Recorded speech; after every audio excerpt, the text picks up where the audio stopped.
आप सभी को जय मसीह की हमारे चैनल में आप सभी का स्वागत करते हैं। आज हम जानेंगे आखिर फसह पर्व क्या है। यीशु मसीह ने अपने चेलों के साथ फसह का अंतिम भोज किया। इसके बारे में हम जानेंगे।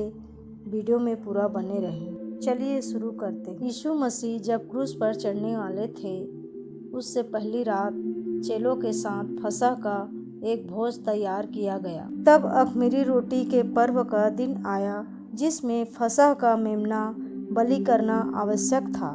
यीशु ने पतरस और यूहन्ना को यह कहकर भेजा, जाकर हमारे खाने के लिए फसह तैयार करो। चेलों ने यीशु मसीह से पूछा, हे प्रभु, आप कहाँ चाहते हैं कि हम इसे तैयार करें? यीशु ने कहा, देखो, नगर में प्रवेश करते ही एक मनुष्य जल का घड़ा उठाए हुए तुम्हें मिलेगा। जिस घर में वह व्यक्ति जाए, तुम लोग उसके पीछे चले जाना और उस घर के स्वामी से कहना, गुरुजी तुझसे कहता है कि वह पाहुनशाला कहाँ है जिसमें मैं अपने चेलों के साथ फसह खाऊं।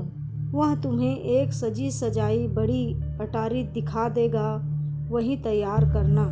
उन्होंने जाकर जैसा उसने उनसे कहा वैसा ही पाया और फसह तैयार किया।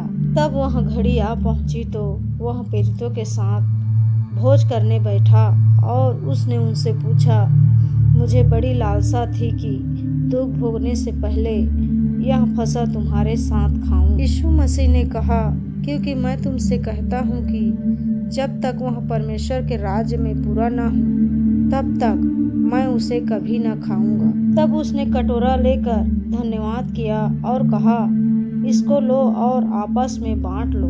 यीशु मसीह ने कहा, मैं तुमसे कहता हूँ कि जब तक परमेश्वर का राज्य न आए, तब तक मैं दाख का रस अब से कभी न पीऊंगा। फिर यीशु ने रोटी ली और धन्यवाद करके तोड़ी और उनको यह कह के उन्हें दी, यह मेरी देह है जो तुम्हारे लिए दी जाती है, मेरे स्मरण के लिए यही किया करो। इसी रीति से यीशु ने भोजन के बाद कटोरा भी लिया, यह कहते हुए दिया, यह कटोरा मेरे उस लहू में से जो तुम्हारे लिए बहाया जाता है नई वाचा है। और इसी वाचा के कारण आज हम सभी जिन्होंने बपतिस्मा ले लिया है, वे लोग आज भी प्रभु भोज मनाते हैं। अपने चेलों के साथ उत्साह और आनंद के साथ मनाया था, जिसे आज भी हम यीशु के बलिदान के रूप में फसह पर्व के नाम से जानते हैं। और बाइबल में 3 प्रमुख पर्वों का उल्लेख है, जो बहुत रहस्यों से भरा है और आपके जीवन में काम कर सकता है। पहला है फास्का या फसह का पर्व, दूसरा है पेंतेकोस्त या 50वें दिन का पर्व, तीसरा है झोपड़ियों का पर्व।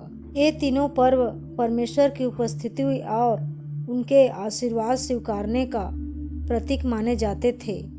आइए इन पर्वों पर विस्तार से चर्चा करें। फसह का पर्व हिब्री में पेसक यहूदी लोगों का एक सबसे प्राचीन और महत्वपूर्ण पर्व है, जो इज़राइल के मिस्र से निकलने और परमेश्वर द्वारा इन्हें गुलामी से मुक्त करने की याद में मनाया जाता है। और इसे अप्रैल या निसान महीने में मनाया जाता है। इसे फसल के पहले चरण के रूप में भी देखा जाता है, जहां जौ भी पहली फसल काटी जाती है। इस पर्व का मुख्य उद्देश्य इजरायलियों को यह याद दिलाना था कि कैसे परमेश्वर ने मिस्र में 10वां कहर लाया और कैसे उन परिवारों को सुरक्षित किया था, जिन्होंने अपने घरों के दरवाजों पर मेमने का खून लगाया था। यही फसह का संदेश था, मुक्ति और परमेश्वर की दया। कृषि के संदर्भ में फसह का पर्व की पहली फसल की शुरुआत का प्रतीक था।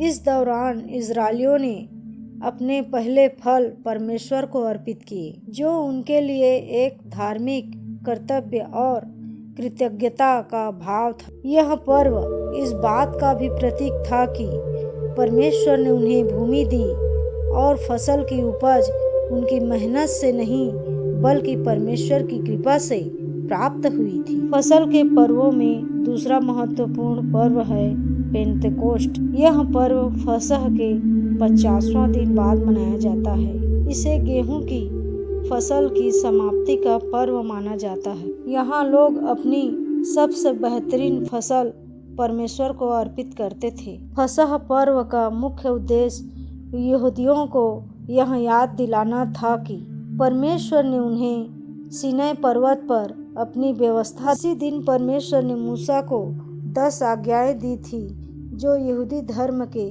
नैतिक और धार्मिक आधार थे।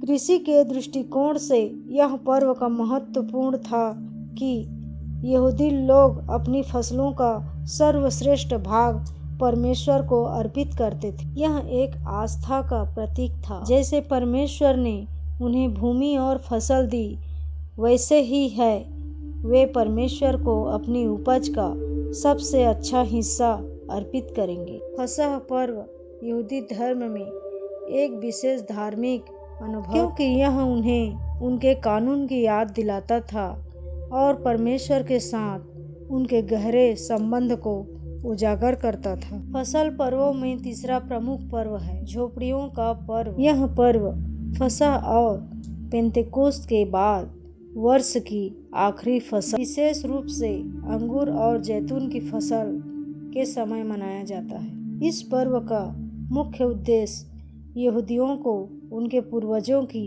उस यात्रा की याद दिलाना, जब वे मिस्र से निकलकर 40 वर्षों तक जंगल में भटके थे। तब इजराइल के लोग अस्थायी झोपड़ियों में रहते थे और इस पर्व के दौरान आज भी यहूदी परिवार अस्थायी झोपड़ियों में रहते हैं, जिन्हें सुक्काह कहा जाता है। सुक्कोत का पर्व यहूदियों के लिए धार्मिक और कृषि दोनों दृष्टिकोण से महत्वपूर्ण है। यह फसल के अंत का प्रतीक है और इसी समय लोग परमेश्वर को उनकी कृपा के लिए धन्यवाद देते हैं। यह पर्व खुशी और आभार परमेश्वर के आशीर्वाद के उत्सव के रूप में मनाया जाता है। इजरायलियों के लिए आत्म मंथन और आभार प्रकट करने का होता है। यह एक ऐसा समय होता है जब लोग एक साथ इकट्ठा होकर फसल की उपज का आनंद लेते हैं और साथ ही अपने वचन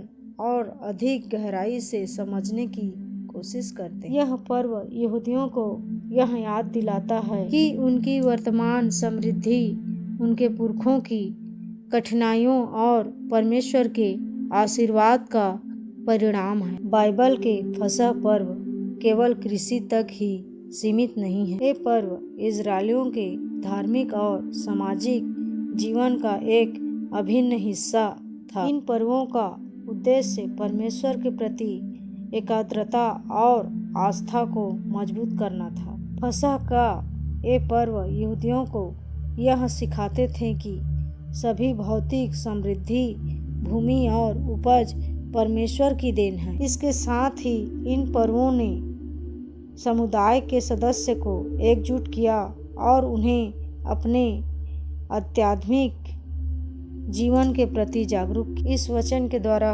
प्रभु आप सबको आशीषित करे। धन्यवाद। आमीन।